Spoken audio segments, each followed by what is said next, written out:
It's 5 minutes before you have to take a test and you're panicking and you don't know what to do. I'm going to explain what's happening, why your body panics, and how that affects your mind and your thinking.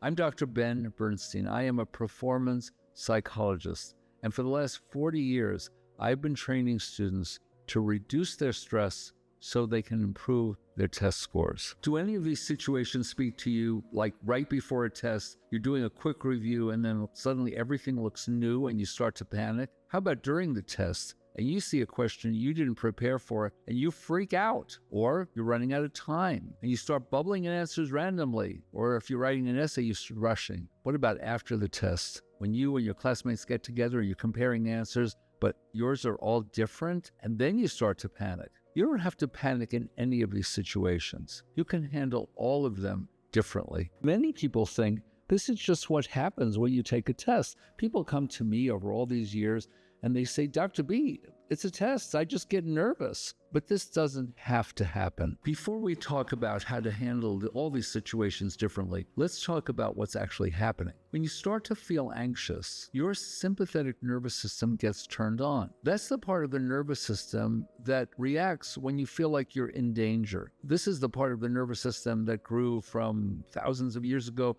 when we were on the plains or the savannah and we saw a tiger and you had to run or you had to fight or flight. What are the symptoms of this? Well, they're different for everybody, and it's really important that you recognize what your symptoms are when your sympathetic nervous system is engaged, when you go into the fight or flight mode. So let me recount some of them. One of them is you just start to shake. Another is you get all tensed up. Another is you start sweating, or your stomach is churning, or you get a headache, or you feel like you can't breathe. All of those are the physical reactions of the sympathetic nervous system, which go to the fight or flight category. When people have a habit of getting anxious before a test, or during a test, or even after a test, it's actually because they don't know that there are tools that they can use to calm down.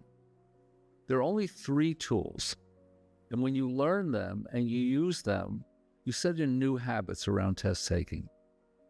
I'd like to take some time to teach you the 3 tools for calming down, and there are only 3. Well, I know this because years of research, years of clinical practice and teaching, and years of really knowing what's effective for any kind of stressful situation. I work with elite athletes, I work with surgeons, people who are under a lot of stress, and test takers, what you need to be able to calm down. So there are 3 tools. I'm going to name them first, and then we're going to go through each one. The 3 tools are breathing, grounding, and sensing. So let's take each one in turn. First, breathing. Now you might think, what are you talking about, Dr. B? I'm breathing. However, what I've observed is that many people hold their breath while they take a test. Now, when you're holding your breath, your brain is thinking you're dying, stress is going up, performance going down.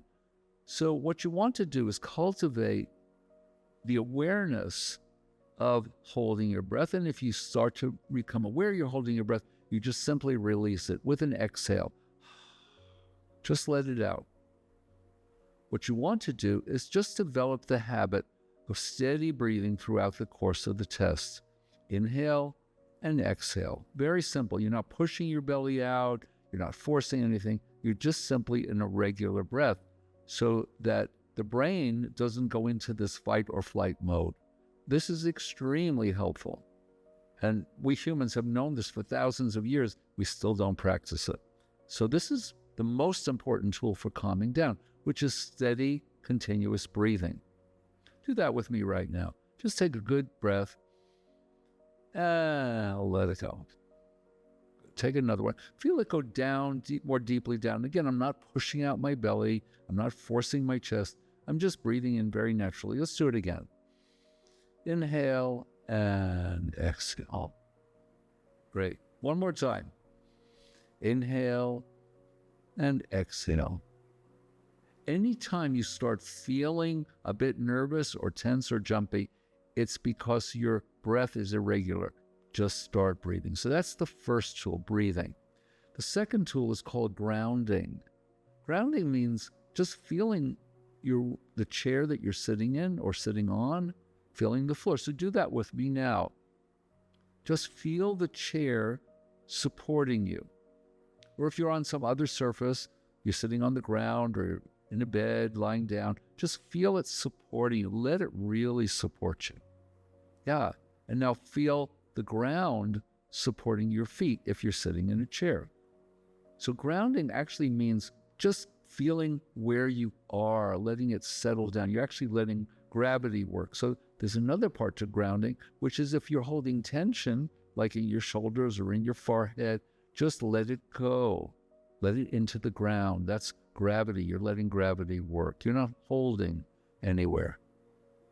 So that's grounding. Actually, let's put those two together. Breathing.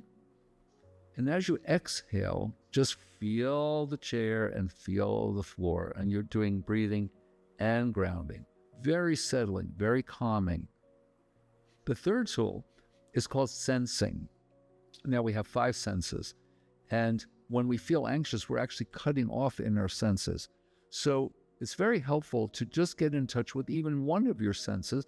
And for test takers, the most helpful sense to get in touch with literally is your sense of touch. So feel the clothing on your body. Just feel it. You don't have to do anything. You don't have to make anything happen. Just feel the different articles of clothing touching your body.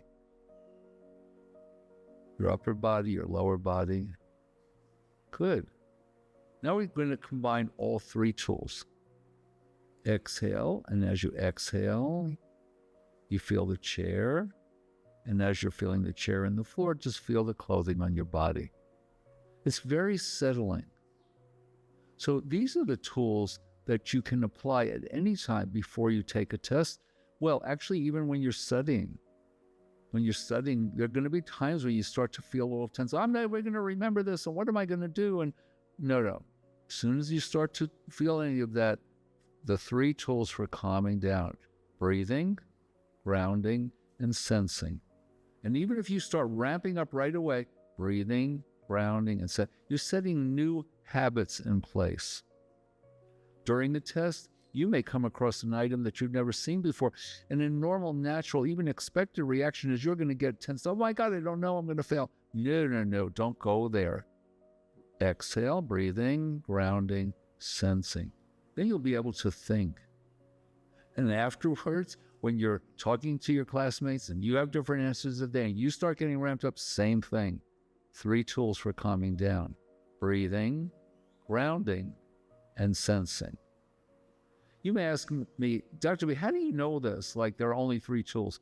I know it because I have been teaching for 50 years. I am a clinical psychologist for 40 years. I am a top expert in test stress and reducing test stress. And this is science-based, research-driven material, these tools. I didn't make up breathing. I didn't make up grounding, but I put them together as one whole to calm down. Highly effective. Start using them so that you can train yourself to calm down as soon as you start to feel tense. You will not go into a panic attack.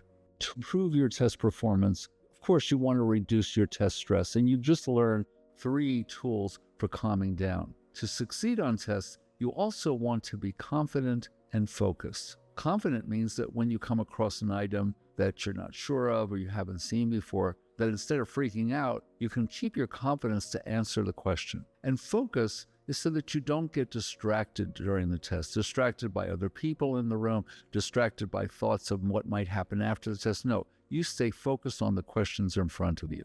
Just like there are 3 tools for staying calm, which I was happy to share with you right now, there are 3 tools for staying confident and 3 tools for staying focused. 9 tools in all. The people who can really improve their test performance know how to reduce their stress by staying calm and confident and focused. Because you've come this far, I want to offer you a discount on my very comprehensive online course, Crush Your Test Anxiety. In the description, you'll find a link to enroll in the course. Use this discount, CYTA25, to get a 25% discount. Thank you for watching. If you have any questions, please put them in the comments because they help me. Thank you.